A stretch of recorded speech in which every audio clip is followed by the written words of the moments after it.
शंकर जी का हिमालय पर तपस्या करना, पार्वती जी का वहां आना।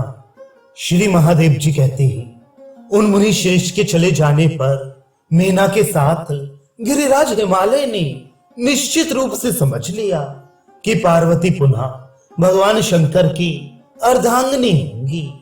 मुनि इसी बीच भगवान शंकर अपने पुराने स्थान को छोड़कर दुष्कर तपस्या करने के लिए हिमालय पर्वत के शिखर पर चले गए।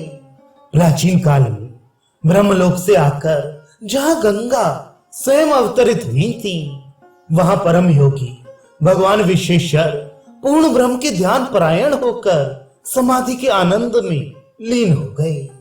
उन भगवान शंकर के इस प्रकार ध्यान मग्न हो जाने पर कुछ श्रेष्ठ प्रमदगण वहां ध्यान करने लगे, कुछ उनकी सेवा में लग गए और अन्य गण उनसे कुछ दूरी पर स्थित हो गए।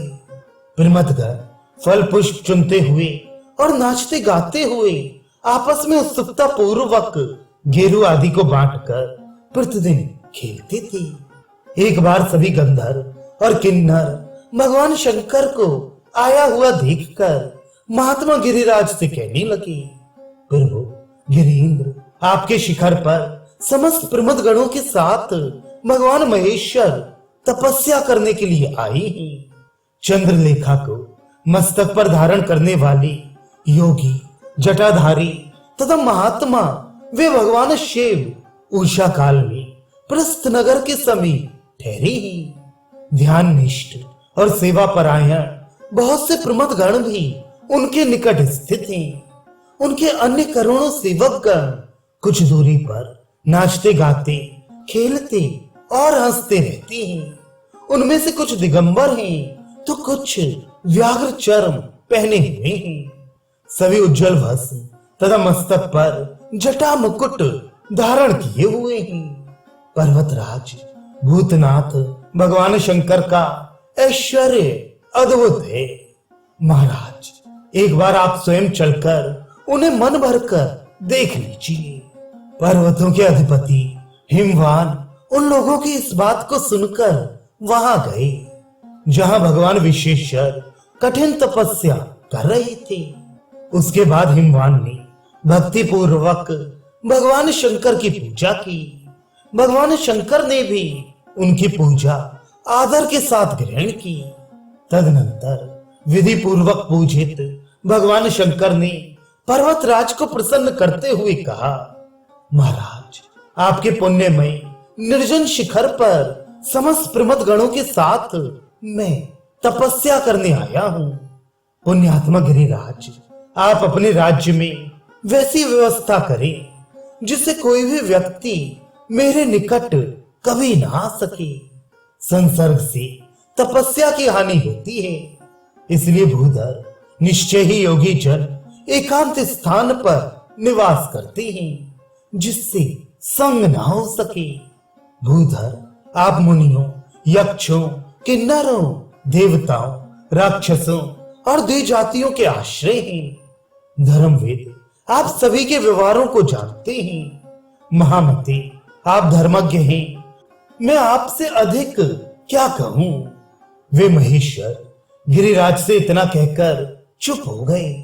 उनके स्थिर हो जाने पर गिरिराज ने नम्रता और प्रीत पूर्वक भगवान शिव से कहा, देवाधिदेव जगन्नाथ, आप मेरे सौभाग्य से ही यहाँ आए हैं। ब्रह्मादि देवताओं के द्वारा भी मेरे शिखर पर तप करना दुर्लभ है। जगदीश्वर, इस निर्जन स्थान पर आप यथेष्ट तप करने में समर्थ हैं। साक्षात इंद्र भी मेरे समान नहीं है, क्योंकि आप अपने गणों के साथ अपनी तपस्या की अभिलाषा पूर्ण करने के लिए यहाँ पधारे हैं। मैं धन्य हूँ, कृतकृत्य हूँ।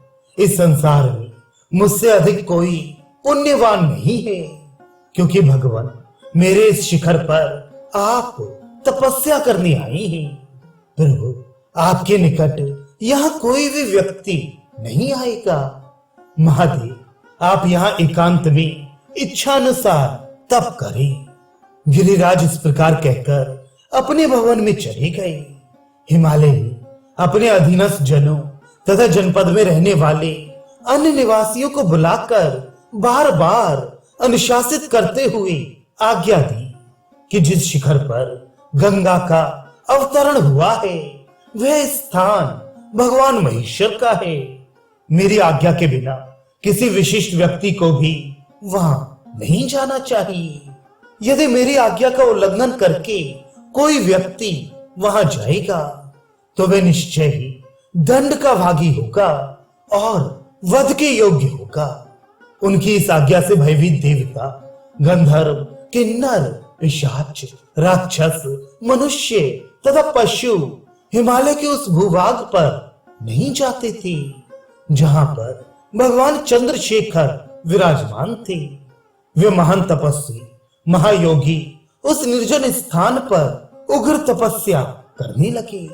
मनोहर अंगों से युक्त सुमुखी पार्वती भी अपने पिता के घर में दिन प्रतिदिन बढ़ते हुए विवाह के योग्य हो गए।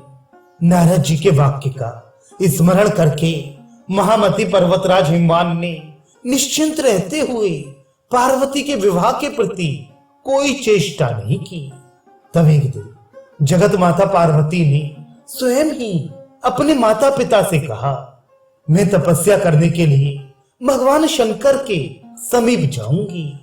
जब काम मोहित ब्रह्मा अपनी पुत्री संध्या को दर्शित करने के लिए उद्यत हुए, उसी समय आकाश में स्थित भगवान शंकर संसार के स्वामी उन पितामह ब्रह्मा को बार बार धिक्कारने लगे। तब लज्जित होकर ब्रह्मा मिलान मुख हो गए। वे संसार को मोहित करने वाली मुझ शिवा की तब पूर्वक आराधना करने लगे। तदनंतर मेरे प्रसन्न होने पर उन्होंने मनोविलासित वर मांगा। पितामह ब्रह्मा वही मुझसे बोले कि माता, आप मनोहर रूप धारण करके संसार से विमुख हुए प्रभु महादेव को मोहित करें। आपको छोड़कर उनके मन को आकर्षित करने वाला कोई अन्य नहीं हो सकता।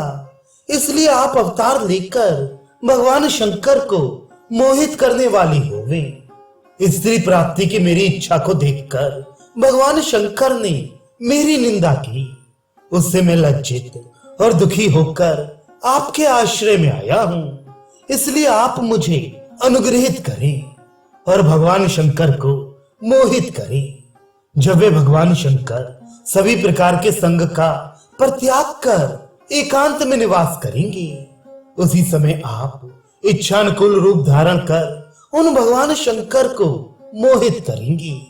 इस प्रकार ब्रह्मा का संभाषण और याचना सुनकर उनकी तपस्या से संतुष्ट होकर मैंने उनकी बात पूर्व में ही मान ली थी। इसलिए दक्ष के घर में सती के रूप में जन्म लेकर मैंने एक बार उन्हें उसी प्रकार मोहित किया था जिस प्रकार सामान्य पुरुष को कोई सुंदरी स्त्री मोहित करती है। प्रजापति दक्ष की पुण्य नष्ट हो जाने पर आप दोनों ने मेरी उपासना की थी। तब दक्ष के घर से मुझ शिवप्रिया ने आपके घर में जन्म लिया है।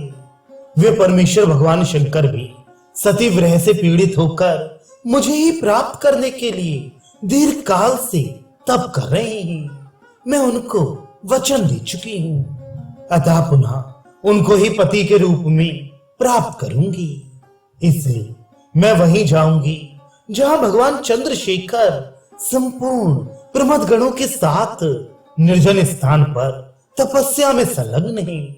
वहां स्थित होकर मैं भगवान शंकर को उसी प्रकार मोहित करूंगी कि वे तपस्या का परित्याग कर मुझे पत्नी के रूप में अंगीकार करें। मुनि श्रेष्ठ, इस प्रकार उनकी प्रार्थना पूर्ण वाणी को सुनकर और देवऋषि नारद द्वारा कही गई बात को स्मरण कर महामती गिरिराज हिमालय ने अपनी पुत्री को भगवान शंकर के समीप ले जाने के लिए सहसा मन बना लिया। मुनीश्वर, मैना आंख में आंसू भरकर शीघ्र ही पार्वती को अपनी गोद में लेकर जोर जोर से रोने लगी और अपनी पुत्री से कहने लगी, हाँ माता, आप मेरे प्राण के समान प्रिय और कोमलांगी हैं। मुझे छोड़कर आप घोर वन में क्यों जाना चाहती हैं? तदनंतर पार्वती उनको बार बार सांत्वना देकर अपने सुंदर कर कमल से उनके आंसू पोंछकर कहने लगी, माता आप सुंदर बुद्धि वाली हैं, आप मेरे लिए चिंता ना करें। मुझ पुत्री को अशोचनीय जानकर भी आप क्यों इस प्रकार मोहित हो रही हैं? मैं नित्य आनंद स्वरूपिणी साक्षात आद्या प्रकृति हूं। मुझे घर में अथवा वन में कहीं भी दुख नहीं है। मैं शमशान में निवास करने वाली महाकाली शव रूपी आसन पर रहने वाली हूं। माता मुझे किसी भी निर्जन स्थान में भय नहीं है। आप निश्चिंत रहें। मैं निश्चित ही उन महादेव को मोहित करके पुनः घर आती हूं और उन शंभु को पति के रूप में प्राप्त कर भगवान शंकर के पास चली जाऊंगी। मीना पार्वती का महान भय देने वाला यह वचन सुनकर आश्चर्यचकित होकर उमा इस प्रकार बोली। इसी से उनका नाम उमा प्रसिद्ध हो गया।